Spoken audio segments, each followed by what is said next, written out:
아침 먹을 시간도 없이 너무 바쁜 여러분들을 위해서 대한민국의 오늘 아침 어떻게 흘러가고 있는지 빠르고 간편하게 알려드리겠습니다. 안녕하세요. 오소은의 포스트잇 라이브 아나운서 오소은입니다. 4월 3일 화요일입니다. 오늘의 주요 이슈 시작해 보도록 하겠습니다.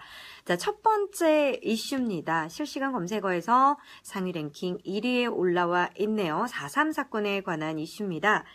자, 4.3 사건. 어떤 사건인지 설명을 하는 기사는 굉장히 많았습니다.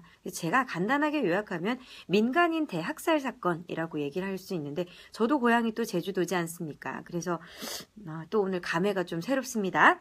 자, 저는 어떤 걸 준비했냐면요. 이 4.3 사건이 어떤 사건이냐, 70주년을 맞았다, 이런 기사들이 많던데, 저는 무엇보다 이 4.3 사건과 관련해서 깊은 이 역사 탐방을 할 수 있는 곳, 어디가 있을까를 좀 3곳 정도 추려봤습니다. 만약에 지금 제주도를 계획하시거나, 아니면 현재 제주도에 계신 분들이라면, 이곳을 조금 탐방해 보시면 좋을 것 같아요. 우리의 역사를 알 수도 있지만, 이렇게 워낙 그 기념관 자체들, 이렇게 잘 만들어 놨기 때문에 한 번 정도 다녀오시면 제주도 또 잘 구경하다 왔다라는 그런 보람을 또 느끼실 것 같아요. 첫 번째는요, 여러분들 여기는 좀 많이 아실 거예요. 제주 4.3 평화기념관입니다. 4.3 희생자들의 넋을 기리는 곳이면서요. 이 무엇보다도 4.3 사건의 도화선이었죠. 3.1 경찰의 발포 사건 이야기를 생생하게 그려내고 있는 기념관입니다. 같은 민족, 심지어 이 같은 주민끼리 서로 죽이고 죽여야만 했던 그 안타깝고 비극적인 이야기를 담아냈습니다. 사건의 발단을 좀 읊어보고 알아보고 읽어볼 수 있는 곳이다. 그렇게 저는 요약을 해드리고 싶고요. 자, 두 번째는 북촌 너분송이 4.3 기념관입니다. 효리네 민박에서도 나왔었죠. 굉장히 유명해졌어요. 효리 씨가 다녀온 이후로. 자, 북촌리 주민 300여 명의 대학살 현장에, 바로 그 학살이 일어났던 현장에 세워진 기념관입니다. 자, 오랜 세월 입에도 올리지 못했던 4.3 사건을 처음 세상에 알리고 사건의 진실을 알린 계기가 된 현기영 작가의 순이삼촌 책 아시죠? 이게 4.3 사건의 내용을 담고 있어요. 순이삼촌 책을 많이들 아시고 있지만 4.3 사건을 조금 다루고 있다라는 점은 아마 모르시는 분들 많이 계실 거예요. 그래서 기회가 된다면 이제 요즘 또 책을 읽고 계시다면 순이삼촌 이번 주는 조금 읽어보셔도 좋을 것 같고요. 직접 이 북촌 너분송이 4.3 기념관에 가셔서 순이삼촌 조금 한번 이렇게 보셔도 좋을 것 같아요. 왜냐하면 학살 현장이기 때문에 더 생생함을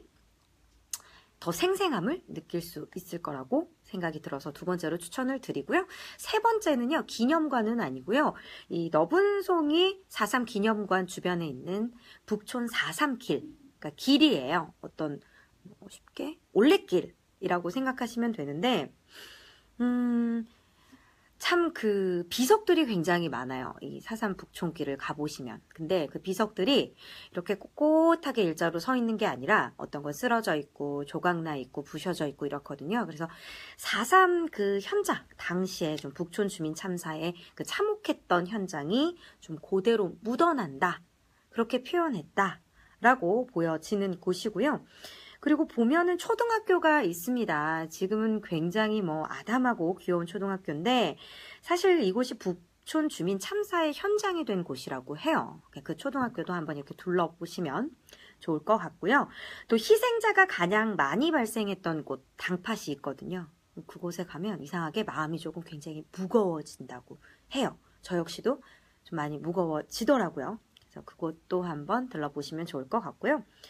자, 비석이 가장 많은 것 같아요. 그 비석 사이사이에 총탄 자국들이 있거든요. 그거 보면, 정말 여기서 그런 참혹한 일들이 일어났구나 하면서 굉장히 그 가슴 아픈, 또 그때 당시에 어떤 주민들의 희생의 그 안타까운 마음을 같이 공유할 수 있고 공감할 수 있는 그런 시간이 될 거라고 생각이 듭니다. 의미 있는 장소이기 때문에요. 제주도 기획하시거나 제주도에 계신 분들 한번 이 세 곳을 둘러보시면 좋을 것 같습니다.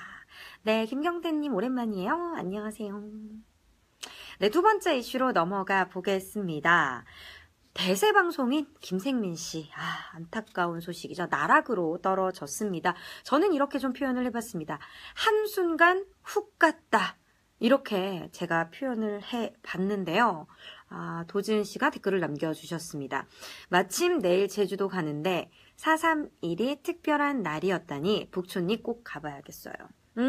꼭 가보세요. 제가 아까 세 곳 말씀드렸죠, 지은 씨. 어딘가요? 제주 4.3 평화기념관, 북촌 너분송이 4.3 기념관, 북촌 4.3길 꼭 가보셔요. 정말 좋을 것 같아요. 그리고 요즘에는 혹시 지은 씨가 누구랑 가시는지 모르겠지만 친구들이나 특히 이제 남자친구랑 남편들이랑 이렇게 데이트 코스로 많이 가더라고요. 좋을 것 같아요. 이어가 보도록 하겠습니다. 네, 대세 김생민 씨 얘기를 하고 있었죠. 저는 이렇게 표현을 해봤어요. 한순간 훅 갔네. 한 방에 훅 갔다. 이런 생각이 전 딱 들어서 제목을 한순간 훅 이렇게 좀 지어봤는데 그동안 좀 성실한 이미지로 대중의 호감을 샀었죠. 그러면서 데뷔 25년 만에 전성기를 맞았었는데요. 단 6개월 만에 사실상 방송가 퇴출 위기에 놓여 있습니다. 자, 일명 통장 요정으로 사랑을 받던 그가 하루아침에 성추행이라는 오명의 수식어를 쓴 연예인이 되어버렸는데요. 자, 어제였죠. 10년 전 김생민 씨가 출연한 모 프로그램에서 스텝으로 일을 하던 한 여성이 서울 모처의 노래방에서 김생민 씨로부터 성추행을 당했다라는 사실이 공개가 됐습니다. 자, 공개가 되면서 정말 어떻게 되나? 이건 아닐 거야. 다들 이렇게 부정을 했죠. 저건 잘못일 거야. 잘못된 기사일 거야. 그렇지만 사건 보도 후 오래 지나지 않아서 김생민 씨가 불미스러운 일로 실망시켜드려 정말 죄송하다고 성추행을 인정하면서 발빠르게 사과의 뜻을 표했습니다. 인정을 한 꼴이 된 건데요. 자, 김생민 씨 그러면서 이런 말을 더불어 남겼습니다. 10년 전에 출연 중이었던 프로그램의 회식 자리에서 잘못된 행동을 했다. 그 당시에 상대방이 상처를 받았다고 인지하지 못했고 최근에서야 피해 사실을 전해 듣게 됐다. 제 자신의 행동에 대해 머리 숙여 진심으로 사과를 드린다라고 전했는데요. 자, 사건을 접한 대중이 받은 배신감은 굉장히 상당했습니다. 소속사가 그 전에 이런 거를 조금 밝혔죠. 지난 수십 년간 김생민 씨가 보여온 성실하고 모범적인 이미지 덕분에 이 보이지 않은 곳에서 벌어진 추행을 접한 대중의 감정, 그야말로 충격과 실망을 넘어서 분노로 표출이 됐다라고 이렇게 우리 지금 네티즌들의 반응이 조금 이런데요. 자, 댓글들이 올라오고 있어서 제가 좀 살펴봐야 될 것 같아요. 4월 5일, 6일 비 온다고 합니다. 오늘 저녁부터 비 와요. 오늘 저녁부터. 내일도 비 와요. 비 와요. 그리고 이번 주 말에 되면은 요즘에는 낮에 기온이 한 20도, 21도 왔다 갔다 했잖아요. 그러니까 오늘까지 딱 5월의 봄 날씨가 좀 느껴질 거고요. 내일부터는 다시 조금 추워진다고 해요. 그러니까 10도 정도? 쌀쌀하니까 가벼운 가디건이나 외투는 챙기셔야 될 것 같고요. 이어가 보겠습니다. 자, 김생민 씨. 자, 어제 사건 보도 이후요. 김생민 씨를 그동안 지지해 오던 팬카페 사건 보도 직후에 폐쇄가 됐고요. 그의 방송 퇴출을 요구하는 청와대 국민청원도 제기가 된 상태입니다. 무엇보다 방송사들이 큰 고민에 빠져 있습니다. 김생민 씨가 지금 대세이기 때문에 워낙 맡고 있는 프로그램이 다양하지 않습니까? 어떻게 해야 되나? 타격도 만만치 않고 퇴출을 시켜야 되나 말아야 되나 이런 고민에 좀 많이 빠져 있다고 합니다. 자, 김생민 씨가 과거 성추문을 인정하고 공식 사과함에 따라서요. 사실상 프로그램 하차가 확실시되고 있는 가운데 예기치 못했던 사건인데다가 워낙 다양한 프로그램에서 활동하고 있는 터라서요. 각 방송사들이 현재는 좀 눈치를 보고 있는 상황이라고 합니다. 자, 그 중에서도 김생민의 영수증, 김생민 자체가 모티브가 된 프로그램이기 때문에 특히 고민에 빠져 있는 것으로 전해지고 있습니다. 자, 방송뿐만이 아니라 광고 쪽에서도 굉장히 여파가 큽니다. 이 성실한 이미지로 호감을 얻은 지금 김생민 씨가 최근 맺은 광고 계약만 해도 20건에 달한다고 합니다. 근데 이 위약금이라든지 이 문제가 굉장하고요. 현재 김생민 씨가 찍은 광고도 굉장히 많지 않습니까? 광고 쪽에서도 굉장히 비관적인 입장을 표하고 있다고 합니다. 네, 댓글 남겨주셨습니다. 또 헐, 나를 잘못 잡아 좌절 실내 구경. 제주도 얘기 또 하고 계시네요. 제주도에도 그쵸. 아니에요. 원래 제주도에는 또 비가 내리면 비가 내리는 대로, 눈이 내리면 눈이 내리는 대로 그 날씨에 따라서 또 운치가 다르거든요. 지금이 제일 좋아요. 그리고 지금이 제주도 행사철이에요. 굉장히 다양한 행사를 하고 있기 때문에 지금 아마 비행기표가 가장 비쌀걸요? 지금 가시는 거 보니까. 제일 비쌀 때 가시고 제일 좋을 때 가시는 거예요.